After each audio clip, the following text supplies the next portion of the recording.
ನೀನೀಗಿನ ದೌಕಾರಿ ಇದ್ರು ಇವತ್ತು ಬೆಳಗ್ಗೆ ಜಗಲಿ ಮ್ಯಾಗಿನ ಸೊಸೇಲ್ ಮಲ್ಲಪ್ಪ ಪೂರ್ಣಿಯವರ ಮಗನಾಗ ಪ್ರವೀಣ್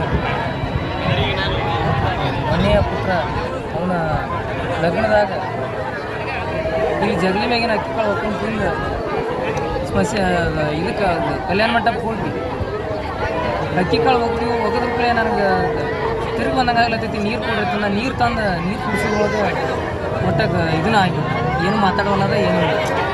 ಎಲ್ಲಿಂದ ಬಂದಿತ್ತು ಎಲ್ಲಿಂದ ಅವರು ಇದನ್ನು ಮಾಡಿದ್ರು ಭಾಳ ಇದನ್ನು ಮಾಡಿದ್ರು ಭಾಳ ನಮಗೆ ಏನು ಮಾತಾಡೋಕ್ಕೆ ಸೊಗಸು ಆಗೋದಾಗಿತ್ತು. ಅವ್ರ ಮನ್ಯಾನ ಅವ್ರ ಕಷ್ಟ ನೋಡೋದು ಇದನ್ನು ಮಾಡೋದು ಸರ್ ಏನು ಮಾತಾಡ್ಬೇಕು ಅಂತ ತಿಳಿಲಾರ್ದಂಗೆ ಆಯ್ತು. ನಮಗಂತ ದಿಕ್ಕ ತೋರಿಸ್ಲಾರ್ದಂಗೆ ಆಗಿತ್ತು. 2 ದಿವಸ ಆತು ಓಡಾಡಿದ್ದು ಏನು ಇದನ್ನು ಮಾಡ್ಬೇಕು ಅವ್ರು ಸರ್ ಏನು ಬೇಕಾದ್ ಮಾಡಿರಪ್ಪ ಚೆನ್ನಾಗಿ ನಿಂತು ಮಾಡಿರ್ತೀವಿ ಎಲ್ಲ ಊರನ್ನವ್ರನ್ನ ಕರೆಸಿ ದವಿದ ಕೈಯಾಗ ಕೊಟ್ಟಿಕೊಂಡು ಭಾಳ ವ್ಯವಸ್ಥೆ ಮಾಡಿದ್ರು. ಆದರೂ ಇಂಥ ಘಟನೆ ಆಗಬಾರ್ದಾಗಿತ್ತು. ಜೀವನದಾಗ ಇಂಥ ಘಟನೆ ಯಾರಿಗೂ ಆಗಬಾರ್ದು. ನಮ್ಗೆ ಅಟ್ಟು ಕೆಟ್ಟ ಹೇಳಾರ್ದಂಗೆ ಆಗೈತಿ.